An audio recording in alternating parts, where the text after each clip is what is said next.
Em nome do Pai, do Filho e do Espírito Santo. Amém. Vererandas irmãs, membros também da União Pia União de Santo Antônio. Hoje nós ouvimos no Evangelho a parábola do trigo e do joio. O trigo é algo bom, o joio já vem de uma erva, né, que prejudica o trigo. Algumas reflexões para nós. O trigo, em primeiro lugar, foi Deus que semeou, né? O trigo é algo bom, é Deus Pai que enviou Jesus para semear o trigo, para que todos pudessem ficar saciados, para que nosso coração pudesse amar a Deus. Não é essa semente do trigo que cai em nosso coração. Portanto, esta é a primeira lição. Nós temos um Deus próximo, um Deus atento, é um Deus que veio ao nosso encontro, um Deus que veio semear o trigo, é um Deus muito próximo de nós, um Deus que se fez presente, né, que coloca coisas boas em nosso coração, que coloca o trigo, né, o trigo da fé, o trigo da esperança, o trigo da caridade, o trigo da palavra de Deus. Portanto, quem semeia o trigo é Deus. E é claro, o próprio Jesus vai explicar: quem semeia o joio é o diabo, é o inimigo. Ele também quer colocar essa sementinha do joio em nosso coração. Se Jesus colocou o trigo, o diabo quer colocar o joio.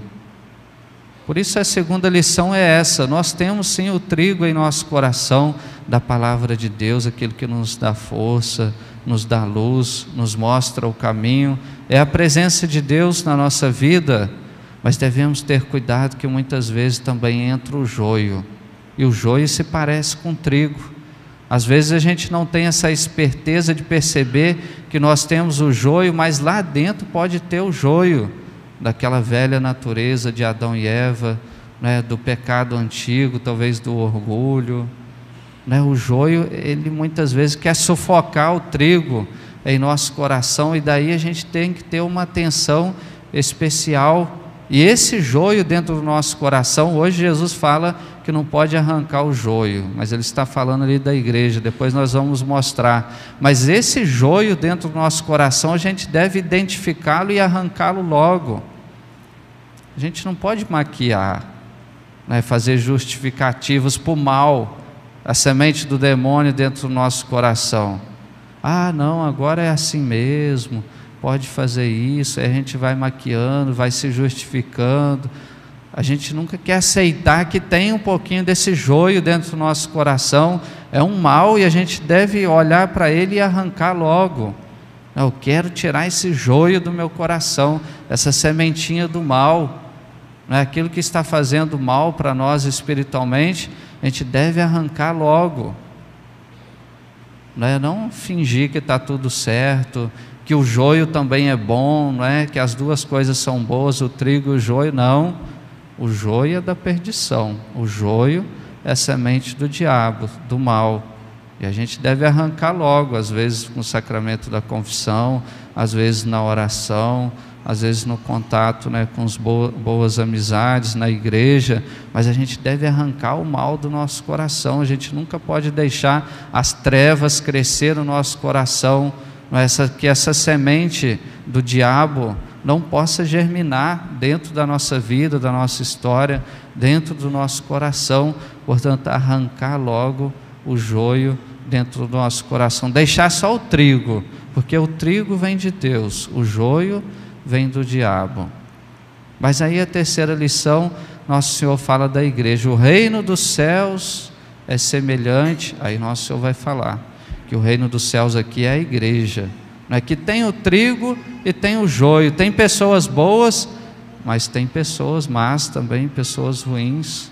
Vários momentos Jesus fala que a igreja é assim. Quando ele vai falar que o reino dos céus é comparado a uma rede de pesca, né, que joga no mar, e lá vai vir peixes bons, peixes ruins. Em outra hora ele fala: o reino dos céus semelhante a 10 virgens, aquelas virgens loucas e aquelas virgens prudentes, peixes bons, peixes ruins.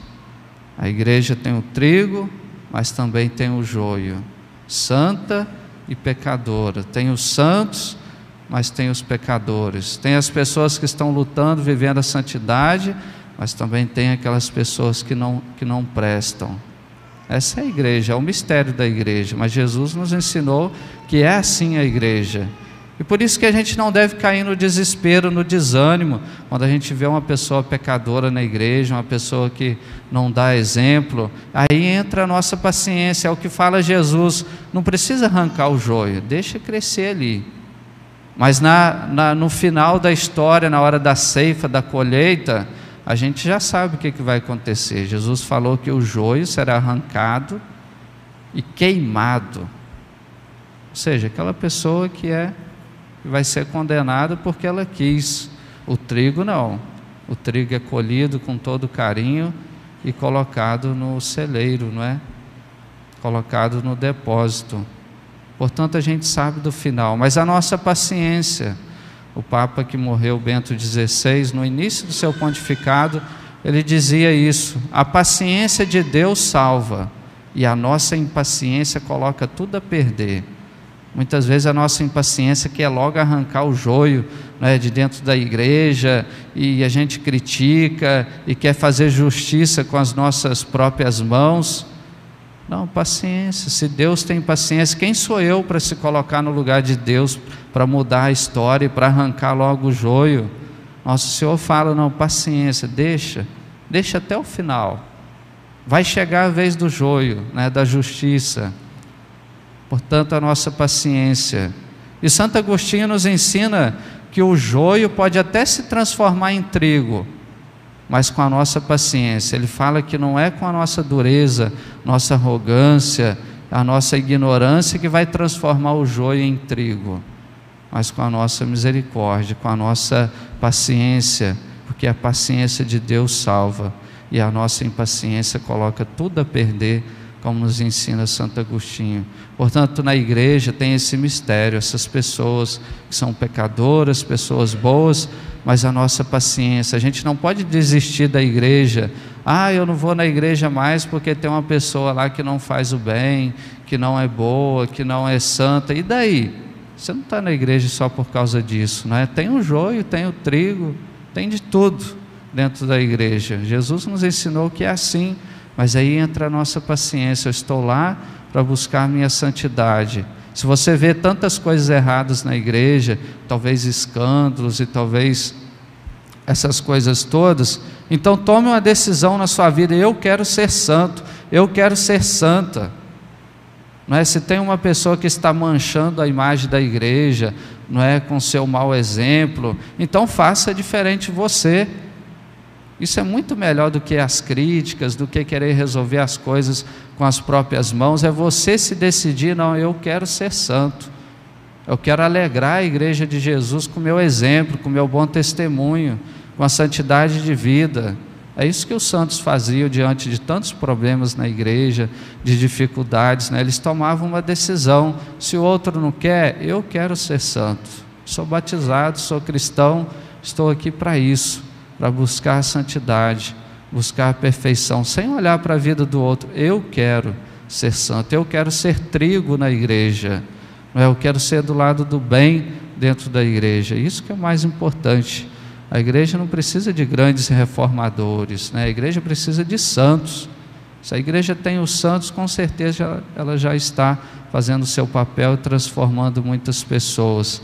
Vamos, portanto, pedir essa graça, que nós possamos ser trigos, né? Trigo na igreja, possamos ser trigo na nossa família, diante da sociedade, dando sempre o nosso bom testemunho, né? Para que um dia Deus possa nos recolher no tempo certo, como fala Deus, no tempo da colheita, possa nos recolher para a eternidade, para o céu, e o joio vai ter a sua justiça, não é? Porque Deus é misericórdia, mas sempre também justiça, que Ele possa nos dar a recompensa desse trabalho nosso de ser um bom trigo, né? Para que, alegrando a igreja, alegrando a Jesus, nós possamos também ter essa alegria no céu um dia.